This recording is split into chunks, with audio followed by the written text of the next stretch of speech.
नमस्कार विद्यार्थी मित्रांनो, प्रतिमा मराठी यूट्यूब चॅनलवर मी रुद्र देशमुख आपलं सहर्ष स्वागत करत आहे. बघा आपल्यासमोर इयत्ता 8वीचा विषय हिंदी प्रथम सत्र परीक्षेचा हा पेपर आहे आणि एकूण 50 गुणाचा पेपर आहे. तर या पेपरमध्ये बघा तुमच्यासाठी खूप महत्त्वाचे प्रश्न या ठिकाणी आपण घेऊन आलेलो आहोत. तुम्हाला या प्रश्नाचा नक्कीच फायदा येणाऱ्या परीक्षेमध्ये होईल.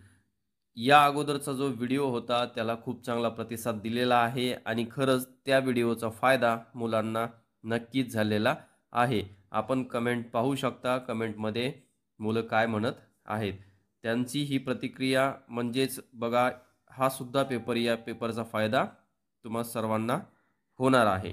बघा प्रश्न पहिला रिक्त स्थानों की पूर्ति करो.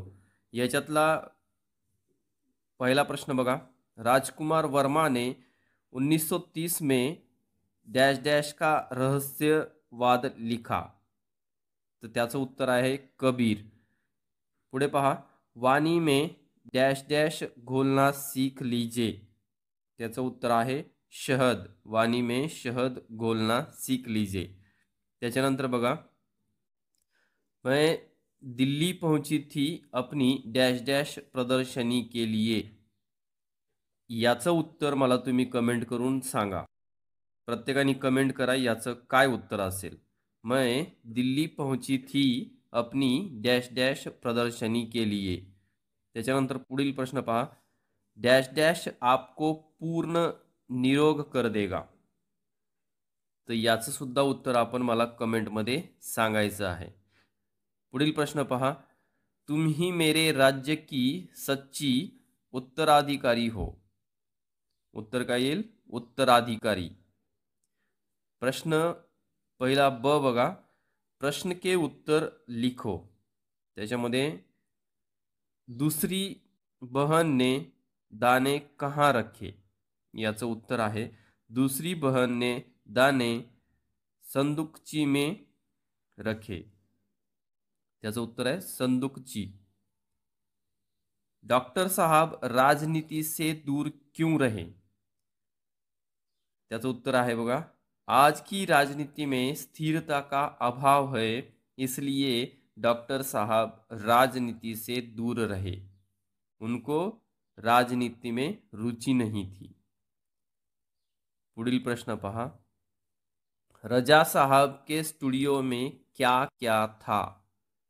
त्याचं उत्तर असं आहे रजा साहब के स्टूडियो में गणपति की मूर्ति क्रॉस बाइबल गीता कुरान उनकी माँ का एक फोटो गांधी जी की आत्मकथा व भारत से लाई हुई मोगरे की सूखी मालाएं थी.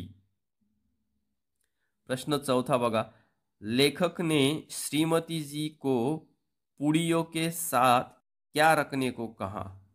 त्याचं उत्तर आहे लेखक ने श्रीमती जी को पुड़ियों के साथ मिर्ची का आचार रखने को कहा.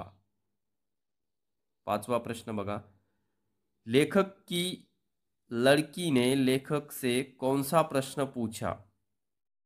नाखून क्यों बढ़ते हैं यह प्रश्न लेखक की लड़की ने लेखक से पूछा. पुढील प्रश्न पहा पहिला क काव्य पंक्ति पूरी करो. सेवा में तेरी पुन्हा रिकामी जागा दिलेली आहे आणि शेवटी दिलंय बलिदान में जाऊं. त्याचं उत्तर असं आहे सेवा में तेरी माता मैं भेदभाव तजकर वह पुण्य नाम तेरा प्रतिदिन सुनूं सुनाऊं तेरे ही काम आऊं तेरा ही मंत्र गाऊं मन और देह तुम पर बलिदान मैं जाऊं. असं त्या कवितेच्या ओळी आहेत. प्रश्न दुसरा अ बघा संजाल पूर्ण करो. खाने की इन चीज़ों में रजा साहब की जान अटकी रहती. बघा आता या ठिकाणी आपल्याला कसं लिहायचं आहे पहिल्या बॉक्समध्ये लिहा दाल त्याच्यानंतर लिहा रोटी त्याच्यानंतर लिहा आलू की सब्जी आणि शेवटच्या रकान्यामध्ये लिहा चावल. दाल रोटी आलू की सब्जी चावल. त्याच्यानंतर पहा गांव और शहर में क्या अंतर है अपने शब्दों में लिखो. आता याला तुम्ही तुमच्या शब्दामध्ये लिहायचे. थोडाफार काही बदल करून लिहिलं तरी तुम्हाला त्याचे 5 गुण मिळून जातील. किमान 5 पॉइंट लिहा. बघा याच्यामध्ये काय लिहू शकता. गांव की आबादी कम होती जा रही है, शहर की आबादी बढ़ रही है. गांव में पीपल के पत्ते झरने लगे हैं, शहर लोगों से ठसाठस भरने लगा है. पुढे पहा. प्रश्न 2 क. मुहावरों का अर्थ बताकर वाक्य में प्रयोग करो. पहला है सिर पर चढ़ना. अर्थ बहुत लाड प्यार करना. वाक्य प्रयोग. मालिक ने मालिक के बेटे को कुछ ज्यादा ही सिर पर चढ़ा रखा है. दूसरा है आंखों का तारा. अर्थ बहुत प्रिय होना. त्याचा वाक्य प्रयोग आहे वह अपने माँ के लिए आंखों का तारा है. प्रश्न दूसरा ड. शब्दों के लिंग पहचान कर लिखो. पिता पुल्लिंग, पुस्तक स्त्रीलिंग, बहन स्त्रीलिंग, नोट पुल्लिंग आणि फूल स्त्रीलिंग. पुढील प्रश्न पहा. प्रश्न तीसरा अ. एक शब्द में उत्तर लिखो. पत्ते झरा हुआ वृक्ष पीपल. मातृभूमि के चरण धोने वाला समुद्र. कांटे बोने वाला कटु वचन. कृष्ण का भाई बलराम. प्रश्न तीसरा ब. वचन बदलकर लिखो. किताब किताबें, लड़का लड़के, बच्चा बच्चे. प्रश्न तीसरा क. विराम चिन्हों के नाम लिखो. या ठिकाणी बघा विराम चिन्ह दिलेले आहेत. पहिला आहे विस्मयादी बोधक चिन्ह आणि दुसरा आहे प्रश्नवाचक चिन्ह. प्रश्न तीसरा ड. पर्यायवाची शब्द लिखो. भूमि जमीन, जीवन जिंदगी, नगर शहर. प्रश्न चौथा अ. पहा काय आहे. कहावते पूरी करो. पहिला आहे जिसकी लाठी आणि पुढे रिकामी जागा दिलेली आहे उसकी भैंस. कंगाली में आटा गिला. ह्या रोजच्या आपल्या वापरातील म्हणी आहेत. पुढे पहा. प्रश्न चौथा ब. अपने मित्र सहेली को दीपावली की छुट्टियों में अपने घर निमंत्रित करने वाला पत्र लिखो. शेवटचा प्रश्न आहे तर 5 गुणासाठी आहे. बघा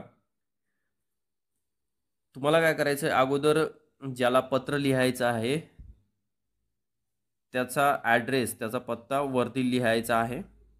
त्याच्यानंतर मग खाली दिनांक टाकायचा आणि पुन्हा लिहायचं की प्रिय मित्र नमस्ते, आशा है कि तुम स्वस्थ और खुशहाल हो. त्याच्यानंतर तुम्हाला जे पत्रामध्ये मायना लिहायचं आहे की सुट्ट्यांसाठी दीपावलीच्या सुट्ट्यांसाठी तुम्हाला त्याला इकडे निमंत्रित करायचं आहे तर तो मायना लिहायचा आणि मग शेवटी तुम्हाला लिहायचं आहे तुम्हारा मित्र आणि तुमचं नाव. अशा प्रकारे तुम्ही पत्र लिहायचं आहे आणि हा पेपर अत्यंत महत्त्वाचा आहे. यातले बरेच प्रश्न तुम्हाला येणाऱ्या परीक्षेमध्ये येऊ शकतात. त्यामुळे आपण या चॅनलला सबस्क्राईब करून ठेवा. असेच पुढे आणखीन तुम्हाला प्रश्नपत्रिका मिळत राहतील आणि अभ्यासाचे जे काही साहित्य आहे ते मिळत राहील. व्हिडिओला लाईक करा, कमेंट करा आणि आपल्या मित्रांपर्यंत हा व्हिडिओ शेअर करायला विसरू नका. थांबू या ठिकाणी. धन्यवाद.